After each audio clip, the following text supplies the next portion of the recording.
자, 우리 믿음으로 교도갑시다. 마태복음 16장 13절로 24절까지 제가 한 절, 성도님들이 한 절 교도갑시다. 예수께서 빌립보 가이사랴 지방에 이르러 제자들에게 물어 이르시되 사람들이 인자를 누구라 하느냐?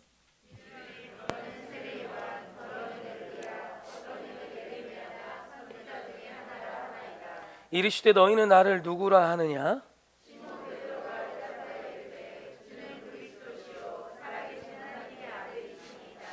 예수께서 대답하여 이르시되 바요나 시몬아 내가 복이 있도다. 이를 내게 알게 한 이는 혈육이 아니요 하늘에 계신 내 아버지시니라.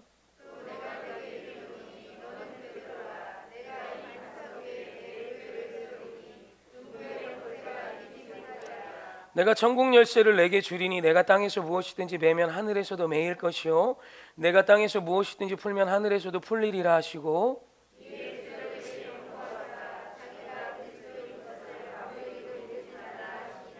이때로부터 예수 그리스도께서 자기가 예루살렘에 올라가 장로들과 대제사장들과 서기관들에게 많은 고난을 받고 죽임을 당하고 제3일에 살아나야 할 것을 제자들에게 비로소 나타내시니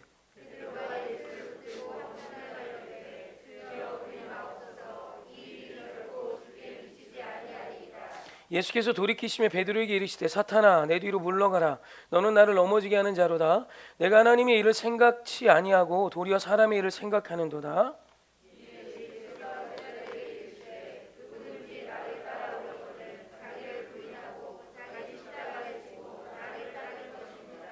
아멘 아멘 아멘 할렐루야. 우리 인사하십시다. 우리 인사하실 때 하나님 사랑합시다 내 이웃 사랑합시다 인사합시다. 시작. 하나님 사랑합시다 내 이웃 사랑합시다. 당신이 이 땅의 작은 예수입니다. 당신이 이 땅의 작은 예수입니다. 아멘 아멘. 사랑하고 축복합니다. 할렐루야. 오늘 우리가 읽은 말씀은 사도 바울의 고백이 들어있는 말씀이고 그 사도 바울의 고백이 너무 유명해서 우리는 어느 정도 다들 알고 있는 말씀이라고 생각해요. 사도 바울이 주는 그리스도시요 살아계신 하나님의 아들입니다를 선포하죠. 그리고 이 고백 위에 예수님께서 교회를 세우실 것을 말씀하세요. 그러니까 교회가 세워질 수 있는 믿음의 뿌리를 고백한 것이 오늘 말씀이에요. 할렐루야. 사실 이게 뭐 이렇게 우리 익숙하니까 별거 아닐 수 있을지 모르지만 오늘 이 고백을 했던 그 장소와 이 고백을 했던 상황을 알면 지금 베드로의 고백이 얼마나 위대한지를 우리는 더 분명하고 또렷하게 알 수 있습니다. 일단 오늘 우리가 첫째로 좀 생각해야 될 것은 오늘 가이사랴 빌립보라는 땅이에요. 지금 이 고백을 한 장소가 가이사랴 빌립보입니다. 가이사랴 빌립보. 성경에는 빌립보 가이사랴라고도 되어 있지만 보통은 가이사랴 빌립보라고 해요. 이 가이사랴 빌립보가 어디냐면 본래는 이제 헤르몬산 기슭에 있었던 그냥 작은 도성이었고 그냥 아름다웠고 그냥 살기 괜찮은 시골 동네였습니다. 그런데 이 도시를 로마의 왕이었던 가이사 아우구스토가 헤롯 대왕에게 하사했어요. 헤롯 대왕에게 이 땅을 통치하고 치리할 수 있도록 헤롯 대왕에게 줍니다. 성경에는 헤롯이라는 표현이 굉장히 많이 나오는데 헤롯이 다 똑같은 헤롯이 아니라 엄청 장수했네 이렇게 생각하면 안 돼요. 헤롯 대왕, 헤롯 아그리파 1세, 헤롯 아그리파 2세, 헤롯 빌립 1세, 헤롯 빌립 2세 막 요딴 식이에요. 그러니까 뭐 이걸 뭐 우리가 다 구분한다고 해서 뭐 성경의 은혜가 뭐 더 커지는 건 아니니까. 어찌됐건 그 가이사랴 빌립보 이전에 헤르몬산 기슭에 있던 작은 그 도성을 하사받았던 자는 헤롯 대왕이었고 그 헤롯 대왕 다음에 헤롯 빌립 2세가 통치할 때 헤롯 빌립 2세가 이 도시를 이 도성을 완전히 재건축합니다. 그러니까는 이해되시죠? 이렇게 아파트도 짓고 도로도 깔고 그래가지고 이 도시를 아주 그럴듯하게 만들어요. 그리고 그 이름을 가이사랴 빌립보라고 해요. 그 가이사랴 빌립보의 뜻은 뭐냐면 카이사르, 로마의 황제를 의미하는 로마의 황제의 이름이 들어간 도시고 근데 그때 동시에 지중해 연안에 가이사랴라는 또 도시가 있었어요. 번성한 해양 항구 도시가 있었는데 이 똑같은 이름이면 안 되잖아요, 그죠? 서울 시흥하고 경기도 시흥이 지금도 헷갈리잖아, 그죠? 나는 경기도 시흥 사는데 나 시흥에서 목회 그러면 서울에서 목회한다고 막 나보고 난 경기도 시흥인데 마찬가지로 이제 거기도 헷갈리니까 거기에 자신의 이름 빌리브 그 가이사라 빌립보라는 자신의 이름을 넣어서 황제 이름과 자신의 이름을 넣어서 지은 도시가 가이사라 빌립보예요. 좀 이해가 되시죠? 자, 여기서 질문. 여러분, 황제의 이름이 들어간 도시가 될 수 있는 조건이 있을까요, 없을까요? 그냥 아무 도시나 막 황제 이름 붙이면 황제가 완전 좋아할까요? 아니죠.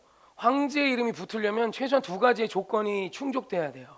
첫째 조건이 무엇이냐면 그 도시가 황제의 이름이 걸릴 만한 규모와 아름다움과 발전과 문물과 적정 수준 이상의 인구가 있어야 돼요. 이해되시죠? 그렇잖아요. 저기 뭐 어디 이상한 무슨 리 이런 데다가 붙일 수는 없잖아요. 시흥은 붙일만 하나? 괜찮나요? 네. 자부심을 가지세요. 이게 그런 도시여야 해요. 그런 도시여야 첫째로 왕이란 황제의 칭호를 붙이죠. 좀 이해되시죠? 아무 도시에는 어떻게 붙여요? 그래도 황제의 이름이 내걸린 도시인데. 두 번째는 그 도시의 가장 중앙이나 센터에 가장 번성한 그곳에 꼭 중앙이 아니어도 황제를 기념하는 신전이 있어야 돼요. 황제의 신전.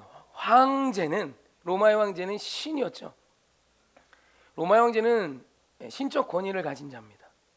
그냥 나는 사람이야가 아니라 그냥 황제는 죽으면 누구나 다 신이 됐고 사람의 경배와 사람의 찬양을 받던 자가 로마의 황제.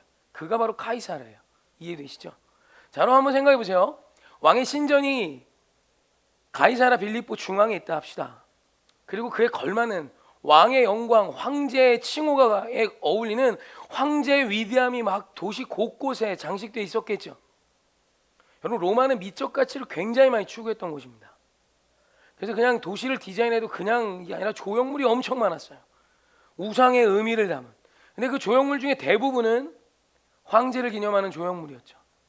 그러니까 황제의 영광이 도시 도처에 있었어요. 이해되시죠? 그리고 그 센터에는 황제를 기념하는 신전이 너무너무 웅장하게 자리를 잡고 있고 수많은 사람들이 황제를 기념하며 황제의 도시에 산다는 자부심을 갖고 살았던 그곳이 가이사라 빌립보예요. 바로 그곳에서 예수님이 제자들에게 이렇게 질문하시는 거예요. 사람들이 나에게 누구라고 하니? 라고요. 사람들이 나를 누구라고 하니? 그랬더니 그 대답이 뭐예요?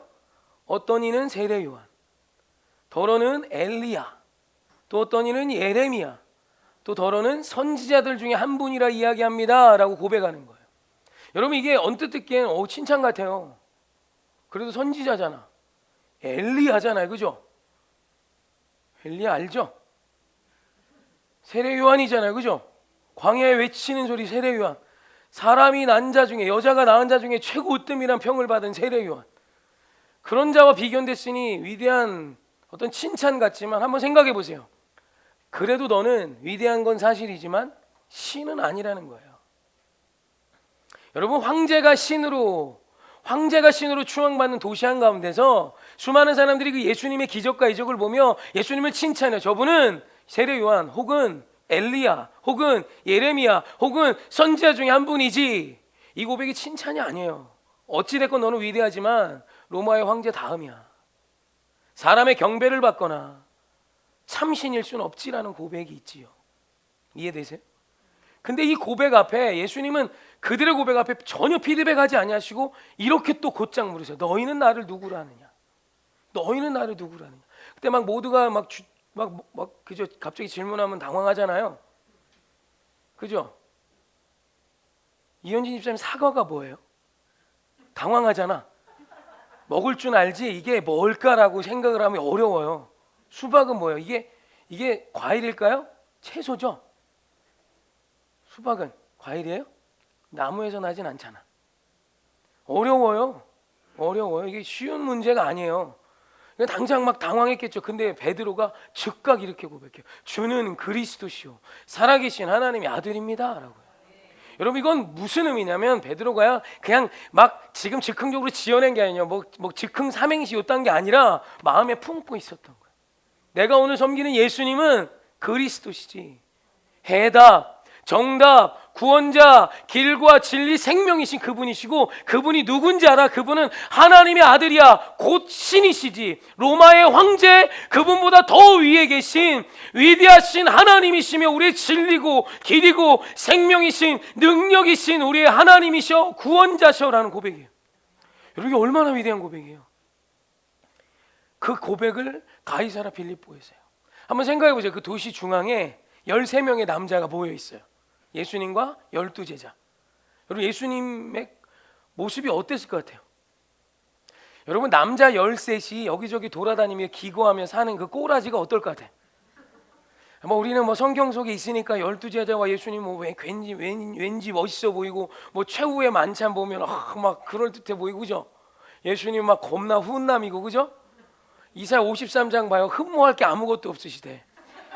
연한 순 같고 막 마른 땅에서 튀어나온 뿌리 같으시대. 제가 볼 때 예수님은 추남에 가깝지 싶어요. 그 예수님 막 목소리 그러잖아요. 아브라함아 말이죠. 너는 나를 누구라? 제가 볼 때 얇을 것 같아. 넌 날 누구라 그러니? 뭐 이렇게. 아니 뭐 일단 우리가 흠모할 게 아무것도 없다고 성경은 증명하니까 그러니까 막 모든 영화가 너무 배려놨어. 내가 볼 때는 훈남보다 우리 교회에서 굳이 하나를 따지라면 제한이? 아니 뭐 아무튼 뭐 그래. 이거 웃자고 한 소리. 요즘 제한이 인기도가 너무 그런 예수님과 12제자가 지금 13명의 남자가 가이사라 빌립보 황제 영광이 가득한 곳에 서 있는데 그 꼬라지가 얼마나 그래. 그 꼬라지만 문제예요. 출신이 어딘데? 나사렛이요, 나사렛. 여러분 나사렛은요 거기서 무슨 선한 것이 날 수 있냐는 소리를 듣는 동네. 이해되시죠? 그 12제자의 출신이 어디예요? 갈릴리 어부 출신. 비린내나. 여러분 수산시장 좋아요? 거놓은 건 좋지. 회로 떠주면 좋지. 그 비린내가 얼마나 창궐하겠어. 생각을 해보죠. 그들이 뭐 옷을 매일 갈아입겠어, 빨아입겠어. 꼬질꼬질하지. 그리고 여러분 대대로부터 촌놈은 티난다. 안 나요? 나요. 나 2020년에도 티나더라. 2020년에 티나더라. 2000년 전에 얼마나 티났겠어. 한번 생각해보세요. 예수님의 12제자가 예수님 그래도 예수님이시니까 아니라고 합시다. 우리 12제자가 가이사라 빌립보고 우와 이야 목사 예수님 쩔어요 막 이러고 있지 않겠어요? 뭐 이러지 않겠어요? 개멋져 막 이러지 않았겠어요? 물론 이제 요즘 용어를 한 거예요. 촌티 난다고. 여러분 촌놈 13명이 모여있어요. 기적과 이적이 일어났지만 여러분 그 꼬라지와 그 그 모습과 그들이 입고 있는 옷과 그들이 나누는 대화를 들었을 때 여러분 가이사르 빌립보라는 큰 도시 황제의 영광이 있는 그곳에서 그들을 보며 무슨 평가가 있겠어요? 여러분 황제의 영광은 황금으로 치장돼 있다니까. 예수님은 황금의 그냥 노랗게 먼지는 앉았을걸. 그분이 예수님이세요. 근데 그 예수님을 향해 지금 베드로가 뭐라고 고백해? 주는 그리스도시오 살아계신 하나님의 아들이시래. 여러분 이 고백을 듣고 여러분 구교는 그 반석이 베드로라는 사람이라고 생각해요. 그래서 베드로라는 사람 위에 교회가 선다 그래서 초대 교황이 베드로래요. 여러분 절대 그렇지 않아요. 여러분 베드로라는 사람 하나가 뭔데 지금 살아있어요. 그러나 베드로의 믿음의 고백은 지금도 여전히 고백되어지고 있어요. 여러분 놀라운 것이 있는데 여러분 이 고백을 듣고 예수님께서 베드로를 칭찬하세요. 우리 말씀 잠깐 볼까요? 앞에 보고 읽읍시다. 시작.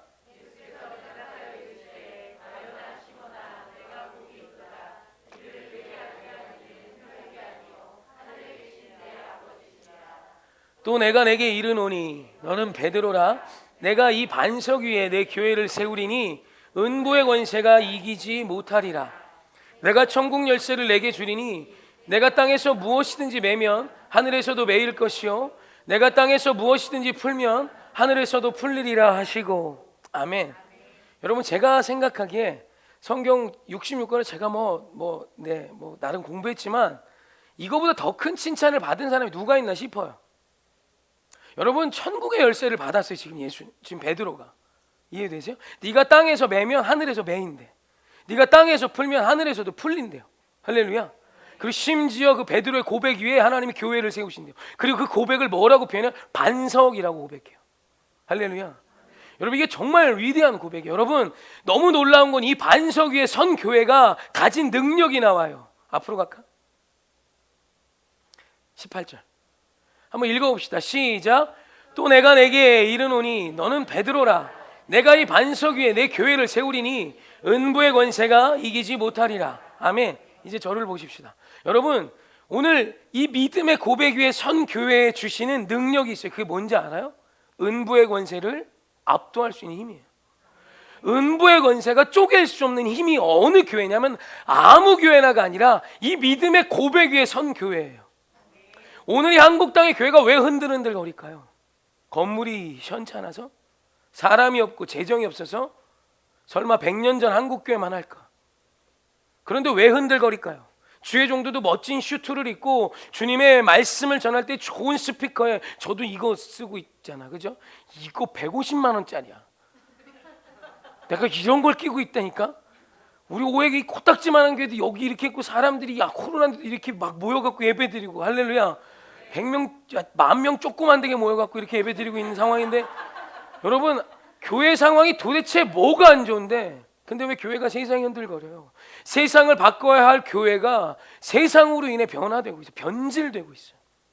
세상의 상식이 교회에서 통해요. 이건 말도 안 되는 일이에요. 왜죠? 오늘 말씀으로 분명히 진단할 수 있는데, 주는 그리스도시요 예수만이 정답이시고 주님만이 길과 진리 생명이신데, 내가 믿는 예수는 어떤 위인이나 어떤 성자나 뭐 이게 아니라 하나님의 아들, 세상을 말씀으로 지으신 전지전능 무소부지하신 그 하나님이신 바로 그분이십니다라는 그 고백을 잃어버리고 있어요.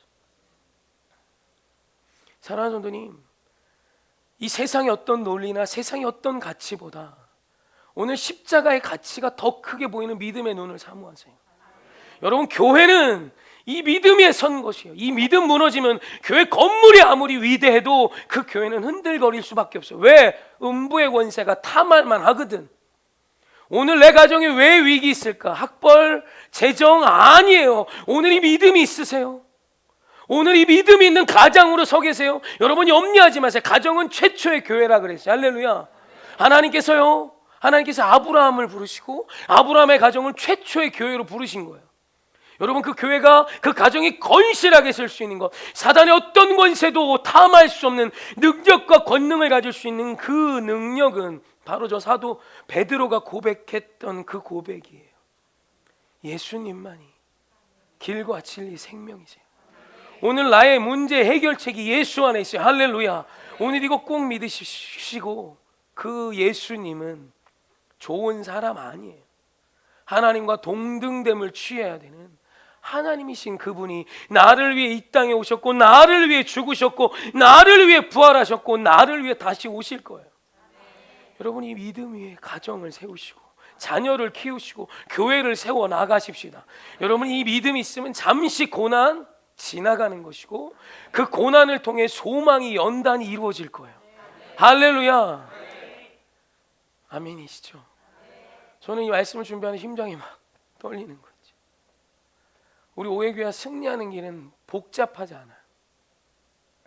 우리 오해교회 성도들이 잘 사는 길은 복잡하지 않아요. 저 믿음의 고백이 여러분에게 시작될 때 반드시 기적은 시작됩니다. 아멘. 할렐루야. 그런데 오늘 이 말씀이 여기서 끝나지 않아요. 예수님께 상상할 수 없는 칭찬을 들은 베드로가 바로 다음 장면에 사탄으로 바뀝니다. 이 말씀 잠깐 볼까요? 우리 한번 읽어봅시다. 시작. 예수를 붙들고 항변하 이르되 주여 그리 마옵소서, 이 일이 결코 주께 미치지 아니하리이다. 아멘. 여러분, 이 말씀을, 이 베드로가 이 고백을 한 이유는 예수님께서 이 고백을 듣고 베드로에게 정말 위대한 칭찬을 하셨어요. 제 홍목사 썰로는 성경에 존재하는 하나님의 칭찬 중에 가장 큰 칭찬을 받은 베드로가 지금 22절에 예수님이 고난 당하실 것과 십자가에 달려 죽으시고 부활하실 거에 대해 말씀하시고 이제는 제자들에게 예수님의 십자가에 대해 가르치기 시작하세요. 그 고백을 듣고 베드로가 저렇게 이야기한 거예요. 베드로가 예수를 붙들고 항변하여 이르되 주여 그리 마옵소서 이 일이 결코 주께 미치지 아니하리이다. 우리말 항변하여라고 번역이 된 헬라어는 에피티마오예요. 에피티마오. 그 뜻이 무엇이냐면 꾸짖다, 훈계하다, 그 다음에 컨닝 좀 하고 비난하다. 외운다고 외우는데 어려워요. 에피티파오의 뜻은 뭐냐면 비난하다, 꾸짖다, 훈계하다라는 뜻을 갖고 있어요. 자, 그러면 이 말씀을 직역을 하면 베드로가 예수를 붙들고 꾸짖어 이르되 주여 그리 마옵소서 그 일은 당신께 미치지 않습니다 라고 선포하는 거예요. 베드로의 마음은 이해되지요. 이 고백을 들으시고 예수님이 뭐라고 말씀하세요? 사탄아 내 뒤로 물러가라 라고 고백해. 여러분 베드로가 어떻게 순식간에 사단이 됐죠? 여러분 복잡하잖아. 우리 한번 볼까요? 여러분 가이사라 빌립보라는 황제의 영광이 가득한 그곳에서 사도 바울은 믿음으로 그 황제의 영광을 넘었어요. 그러니까 세상에 어떤 좋은 가치가 찾아와도 예수님만이 길과 진리 생명 되심을 믿는 자였다는 거죠. 할렐루야. 그런데 그 다음 복병이 등장하는데 그게 누구예요? 나예요. 나. 내 생각 내 뜻을 베드로는 넘지 못했어요. 오늘 우리가 이곳에 또 한번 우리의 마음을 두기 원해요. 사랑하는 성도님, 지금 저 위대한 베드로, 성경에 등장하는 칭찬 중에 가장 위대한 칭찬을 들었다고 말해도 전혀 과하지 않은 그 위대한 칭찬을 들은 베드로가요 지금 내 뜻과 내 생각을 넘지 못해요. 여러분 한번 생각해. 주는 그리스도에서 살아계신 하나님의 아들이에요. 할렐루야. 위대하신 하나님이시고 길과 진리 생명 되신 그분이 내 뜻대로 움직여요.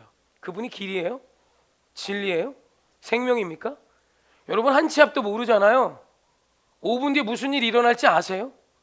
아무것도 모르잖아요. 종이 한 장이 내 눈앞을 가리면 보이지 않는 게 우리인데 이 눈으로 예상하고 이 눈으로 이 마음으로 품은 그 뜻을 하나님의 뜻보다 더 크게 본다면 이거보다 미련한 게 어디 있어요. 근데 그거 아세요? 그 미련함을 깨는 게 얼마나 어려운지. 위대하고 놀라우신 예수를 그리스도래요. 그분이 나의 정답이라고 고백하지만 여전히 여러분의 인생의 정답은 나 아니에요. 여러분 저 베드로가 저 위대한 고백을 했던 베드로가 삽순간에 무너졌어요. 무엇 때문에? 내 뜻 때문에. 예수님 그거 안 돼요. 나는 싫은 거예요. 예수님이 그렇게 십자가 달려 돌아가시는 게 너무너무 싫은 거예요. 나도 그래요. 그런데 주님의 뜻이 그게 옳다면 그 뜻을 받아들이는 게 믿음 아닐까요? 여러분 내 뜻보다 더 위대한 뜻이 하나님의 뜻임을 믿고 믿음으로 담대히 한 발자국 내디는 것이 믿음이에요. 사랑하는 성도, 오늘 두 가지 믿음이 정리되어야 돼요. 여러분 믿음은요 세상의 가치를 넘는 거예요. 할렐루야. 세상에 뭐라 떠들어요. 넘어버리세요. 황제의 가치, 황금의 가치, 돈의 가치 넘어버리세요. 할렐루야. 여러분 넘어버리세요. 둘째, 내 뜻을 넘는 거예요. 믿음은 내 뜻을, 내 마음을, 내 가치관을 믿음으로 넘는 거예요. 여러분 내 뜻과 달라도 신뢰하세요. God is good. 아멘. 주님은 언제나 좋으세요. 하나님 좋으신 하나님이신데 때때로가 아니라 sometime이 아니라 all the time 언제나 좋으신 하나님이심을 믿으시길 주님의 이름으로 축원합니다. 할렐루야. 제가 목회하다 보니까 하나님이 좀 이렇게 저를 미워하는 것 같다는 생각이 들 때가 있어요. 주의 종이 말이야 그딴 생각이 나고, 그죠? 아니 뭐 드는 걸 어떻게 해. 내 마음까지 여러분이 어떻게 하려 하지 마세요. 나는 하나님께 많이 섭섭했으니까. 저 어느 날은 이랬어요. 하나님 제가 뭘 크게 잘못했나요? 그런 어려움들이 있을 때가 있어요. 있죠. 뭐 우리 막내 태어났을 때도 그랬고요. 우리 막내 뭐 인큐베이터 안에 중내사 안에 했잖아요. 이렇게 뭐 이 얘기 모르시는 분은 다음에 찾아오시면 제가 아주 디테일하게 지금 여기서 디테일하게 설명하면 설교가 너무 길어졌어. 아무튼 뭐 죽는다 했어요. 의사는 죽는다 했고 살아도 장애인이었고. 여러분 그 일 앞에 아무것도 못해요. 근데 그 일을 하신 이도 하나님이세요. 아멘이세요? 하나님이 고쳐주셨죠. 제가 잊지 못하는 한 가지가 있는데 그 상황 가운데 제 안에 평안이 있는 거 있죠. 제가 그 일 있고 둘째 날 그 둘째가 아토피가 확 심했거든요. 여기를 뜯어서 여기를 하도 긁어서 살이 뜯어졌어. 우리 아내는 이제 응급실에 수술 받고 병원에 입원해 있고, 애는 중내산해하고 둘째 날이에요. 애 낳고 제가 혼자 이제 둘째를 재우는데 큰 애는 할머니하고 자고 둘째는 이제 저하고 자고. 둘째가 밤에 긁는 거 새벽 2시. 그러다 피가 났죠. 손톱 사이에 막 살점이 껴있잖아. 피가 나서 이걸 어떻게 진정을 시키고 애가 자는데 진짜 그 새벽 2시에 정말 울었습니다. 어쩌자고 이러시는 거야. 목회를 하라는 거야, 말라는 거야. 나 이러면 시골로 내려갑니다. 막 그러면서. 근데 하나님 그때 평안을 주셨어요. 주님의 계획이 있다, 뜻이 있다. 오늘 이 환란이 주님이 주신 놀라운 연단 가운데 소망을 이루는 통로가 되리라. 여러분, 그리고 이 셋째에 대한 모든 것이 기대감으로 변화되기 시작했어요. 사랑하는 성도님, 여러분의 뜻은 절대 아름답지 않아요. 여러분, 언제 내 안에서 나오는 생각이 아름다운 적이 있어요? 미워하는 마음 어디서 시작돼? 여기서 나와. 물론 미워하는 짓은 개가 하지만 미워하는 짓은 개가 하지. 근데 그 미움을 미움이라고 정의하고 그 미움에 사로잡혀서 하는 건 여기야. 아니에요? 누가 날 무시해요? 지나치세요. 근데 그 무시하면 여기 미움이 되고 증오가 되는 거 어디서 시작? 여기서 시작되는 거야. 할렐루야. 사랑하는 성도님, 나를 넘으세요. 자기 부인. 그럼 말씀 마지막으로 한번 볼까요? 25절. 우리 큰 목소리로 읽읍시다. 24절 시작. 이에 예수께서 제자들에게 이르시되 누구든지 나를 따라오려거든 자기를 부인하고 자기 십자가를 지고 나를 따를 것이니라. 아멘. 우리 제목 보여줄래요? 오늘 제목을 그래서 자기 부인이라고 했어요. 중간에 한번 떼어야 돼. 내가 띄어쓰기 잘못했어. 자기 부인 이렇게 붙였으면 우리 마누라 같잖아. 내 마누라가 아니라 자기를 부인하는 거예요. 여러분, 이것이 믿음이에요. 세상을 이기는 것보다 더 힘든 게 뭔지 알아요? 나를 이기는 거예요. 사랑하는 이기세요. 야곱이요, 예수님과 천사와 씨름하죠. 그 천사를 예수님이라고들 많은 신학자들이 이야기해요. 근데 이겼다 그러죠? 아니요, 내 뜻대로 살면 환도뼈 부러져요. 그러고 나서 자신의 뜻을 꺾죠. 여러분, 하나님 지는 분 아니야. 하나님이 나에게 질 것 같으세요? 아니에요. 한두 번은 이해해 줄 수 있지만 결국 주님이 주님으로 인정받을 때 기적이 시작되는 것인 줄 믿습니다.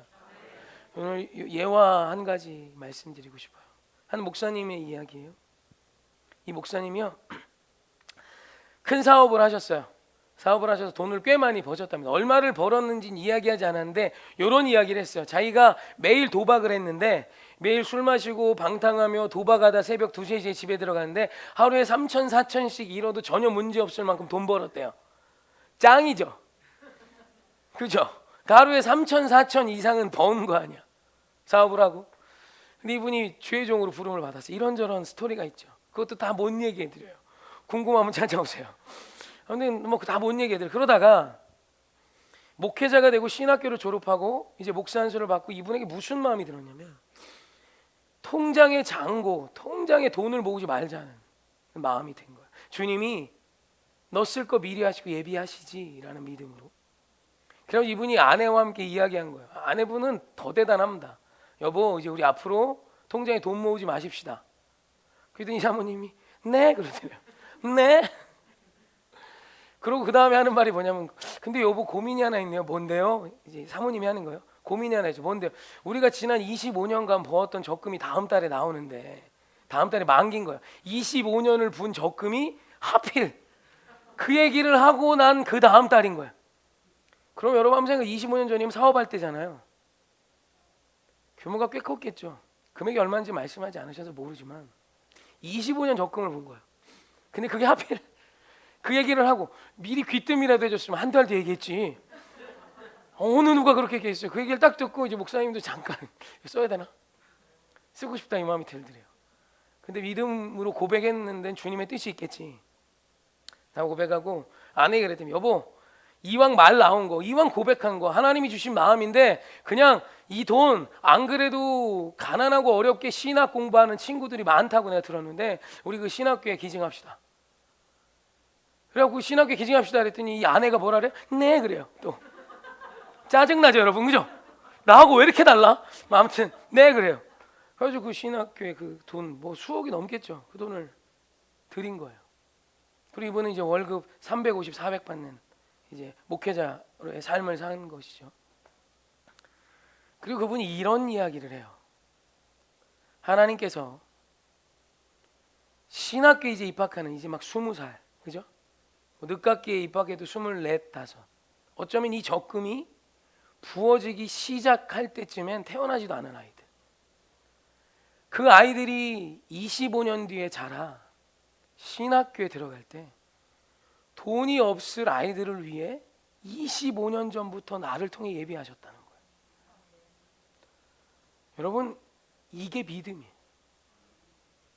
할렐루야. 여러분, 이 목사님의 그 설교 듣고 제 마음이 찡함이 있었어요. 모든 것이 주님의 섭리임을 믿는 자구나. 그 위대한 하나님께서 오늘 나와 함께 하심을 믿으면서 아는 자가 바로 저 목사구나. 나도 그래야지. 저도 약간은 그렇게 살아요. 그분만이 아니라 물론 그 정도 아니어도 25년 적금을 못 벌었어. 여보, 우리 적금 있나? 적금 있어? 대답을 안 해. 있어 없어요? 있어요. 일단 끝나고 상의합시다.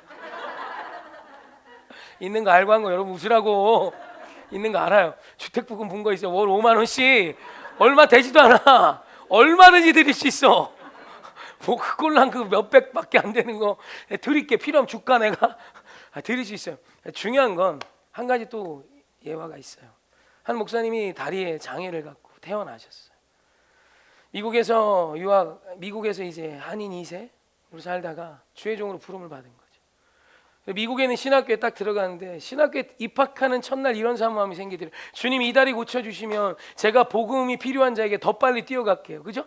괜찮잖아. 복음이 필요하면 더 빨리 뛰어가겠대요. 차 타고 가면 되는데 뭘 뛰어가긴. 아무튼 이제 이 다리를 가지고 이 기도에 어떤 그럴듯함이 있잖아요. 주님, 이 다리 고쳐주시면 제가 복음에 열심을 다하겠고 복음이 필요한 자에게 더 빨리 뛰어가겠습니다. 그렇게 4년이 지났대요. 졸업이 얼마 남지 않은 그때 여전히 이 다리는 불편했고 조금도 치유되지 않았고 4년을 하루같이 기도했어요. 이 목사님이 그렇게 표현하다. 나는 4년을 하나님께 거절당한 사람인 줄 알았다고. 그러다가 이제 졸업할 즈음에 한 교회에 신유 집회가 있더래요. 그래서 거기를 가봐야 되겠다. 미국에 있는 한 교회죠. 거길 갔답니다. 근데 이분이 이제 그 분위기를 얘기해 주는데 우리나라 신유 집회는 일단 딱 들어가면 안 고쳐지면 안 될 것 같잖아요. 분위기가 너무 뜨겁잖아. 계속 아픈데 안 아픈 것 같고, 그죠? 일단 뭐 저도 신유 집회 가봤어요, 몇 번. 거기는 이제 아프다고 말 못할 것 같아요. 치유됐어요, 막 이렇게 얘기해야 될 것 같고. 아무튼 뭐 그런 분위기인데 거기는 굉장히 차분하더랍니다. 나의 통증이 아주 잘 느껴지고 그리고 이제 무엇보다 거기 모이신 분들이 전부 어디가 안 아프면 이상할 만큼 나이 드신 할머니들 앉아 계시더래요. 그러니까 저분들은 아파야 맞는 것 같은데 뭐 이런. 그러니까 청년은 자기 하나였고 다리에 장애가 있는 그 예배를 드리는데 그 강사 목사님이 이런 얘기를 하더랍니다. 우리 하나님은 우리의 모든 질병을 치유하십니다. 그랬더니 할머니들이 아멘, 에이멘 그러시더래요.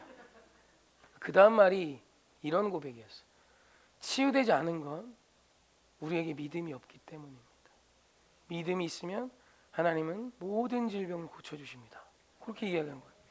우리는 아멘 다 하네. 그 목사님이 그 얘기를 듣고 여기서 분노가 나기 시작해요. 그럼 4년 동안 기도한 난 뭔데? 내가 신학교를 간 이 믿음은 뭔데? 믿음이 없는 건가? 도대체 이 장애를 안고도 주님이 부르셔서 이 먼 타국 땅에서 하나님의 영광의 일을 하겠다고 내 신학교에 입학했는데 그럼 내 믿음은 뭔데? 그래서 이분이 씩씩거리다가 결국은 그 강사 목사님을 찾아갔어요. 목사님, 정말입니까? 믿음이 있으면 다 치유됩니까? 라고요. 그랬더니 목사님이 그럼요. 그래요. 그러면서 이렇게 말하더래요. 성경 어디에 믿음이 있음에도 치유되지 않은 자가 있습니까? 모두 다 치유되지 않았어요. 그랬더니 그 얘기를 듣고 이 목사님이 생각난 사람이 있어요. 사도 바울. 육체 가시가 있었으나 기도했으나 하나님이 고쳐주지 않으셨어요. 육체 가시가 분명히 있어. 주님 이게 주님의 사역에 너무 불편해요. 주님 치유해 주세요. 근데 하나님 안 고쳐주셨단 말이죠. 여기 사도 바울 이야기를 하려고 했어요. 이 목사님이 성경을 잘 모르네. 성경 쥐뿔도 모르면서 이런 설교했네. 이렇게 얘기를 하고 막 얘기를 하려고 했는데 그 강사 목사님이 먼저 선수를 치더래요. 사도 바울을 아시냐고. 알죠? 잘됐다 어떻게 얘기하나 보자. 사도 바울이 육신의 가시가 있었습니다. 그것이 구체적으로 어떤 병인지, 육체의 어떤 병인지, 어쩌면 육체의 어떤 악습인지 그건 모르지만 자신이 주님의 복음의 일을 전하는 데 있어 너무나도 큰 걸림돌이 되는 가시가 있었어요. 그런데 그 가시를 붙들고 하나님께 기도하죠. 그럴 때 하나님 이렇게 말씀하십니다. 내 은혜가 내게 족하다. 그리고 사도 바울은 그 은혜가 내게 족함을 믿고 우리가 아는 사도 바울로 평생을 사역하다 형장의 이슬로 사라지죠. 치유되었지요? 깨끗하게 치유되었지요? 라고 묻더래요. 그때 그 목사님이 깨달았어요. 아, 이 질병은 저주가 아닌 주님의 계획이, 주님의 섭리가, 주님의 은혜가 있는 것일 수 있겠구나.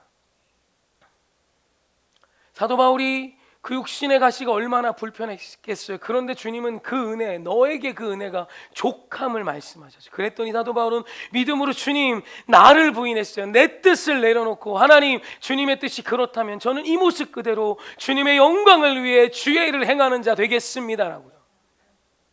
고침 받아진 게 아닌가요? 치유된 게 아닌가요? 여러분, 고쳐진 거예요. 할렐루야. 여러분, 오늘 우리의 연약함이 하나님이 쓰시는 무기가 돼요.